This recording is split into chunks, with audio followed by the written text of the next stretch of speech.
Bonjour. Ce lundi de la 10e semaine du temps ordinaire, année A, nous allons méditer l'Évangile de Jésus-Christ selon saint Matthieu, chapitre 5, du verset 1 à 12. Le Seigneur soit avec vous. Évangile de Jésus-Christ selon saint Matthieu.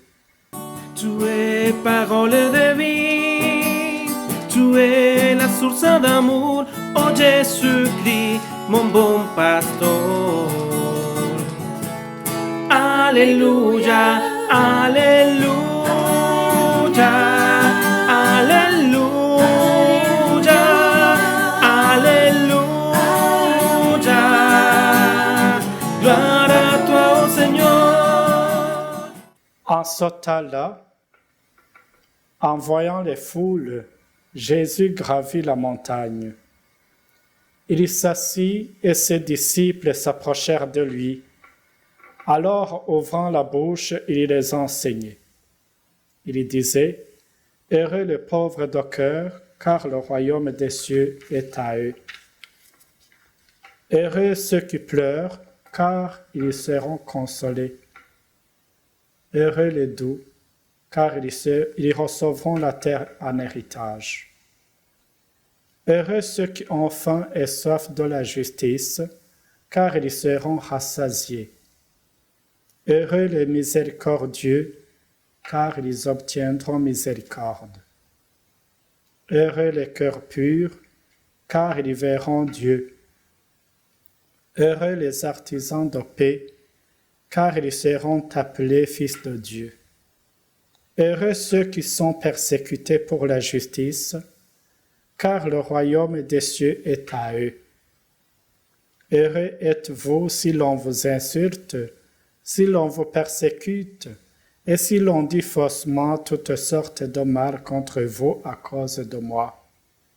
Réjouissez-vous, soyez dans l'allégresse, car votre récompense est grande dans les cieux. C'est ainsi qu'on a persécuté les prophètes qui vous ont précédés. Acclamons cette parole de Dieu. Alléluia, Alléluia, Alléluia, Alléluia. Gloire à toi, ô Seigneur. Tout au long de notre vie, nous sommes en quête du bonheur. Et l'évangile que nous venons d'entendre est celui de la joie, l'évangile des béatitudes.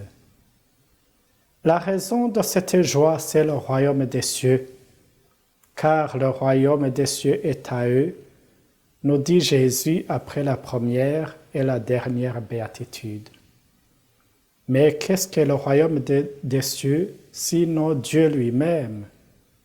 Oui, Dieu lui-même, quand il réconforte les affligés, quand il comble l'espérance des affamés de la justice, quand il pardonne à ceux et celles qui ouvrent leur cœur à la souffrance et à la misère des autres.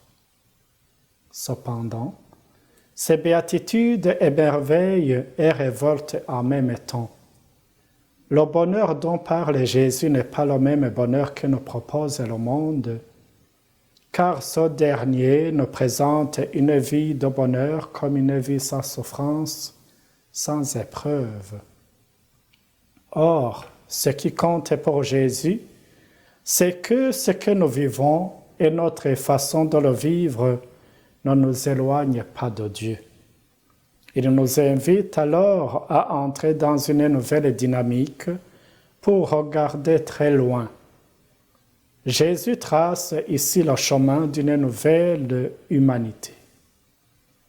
Pour comprendre ces béatitudes, il faut vraiment comprendre Jésus sur la croix, car c'est sur la croix que l'humanité a reçu cette promesse du bonheur qui nous attend. Jésus nous montre que lorsque ça va mal, il faut se rapprocher de Dieu. Lui seul peut nous sauver, nous guérir et nous donner un vrai bonheur.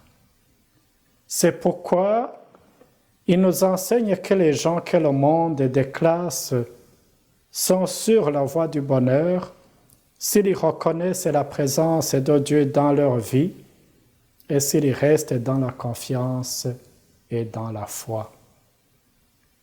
Ainsi, il nous invite à nous accrocher à Dieu qui sera notre aide, notre consolation et notre récompense. La situation actuelle changera et Dieu refera l'équilibre. Il nous invite à la confiance en Dieu, à la douceur, à la miséricorde et à la pureté.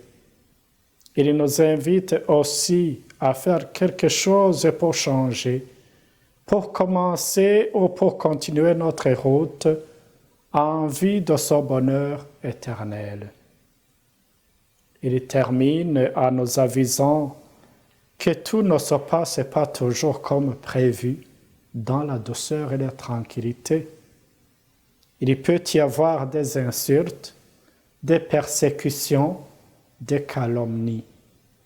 Mais il promet déjà un bonheur authentique à travers l'effort fourni pour surmonter ces difficultés et ces épreuves. Ce bonheur, il le promet enfin à ceux et celles qui auront fait sa volonté et qui auront marché sur ses traces. Reste avec nous, Seigneur. Nous avons encore besoin de toi. Nous ne pouvons pas vivre et avancer sans toi. Prends-nous par la main et ne permets pas que nous nous perdions ou que nous perdions notre chemin qui mène vers toi et vers le vrai bonheur. Amen. Le Seigneur soit avec vous. Que Dieu Tout-Puissant vous bénisse, le Père, le Fils et le Saint-Esprit. Amen. Bonne journée.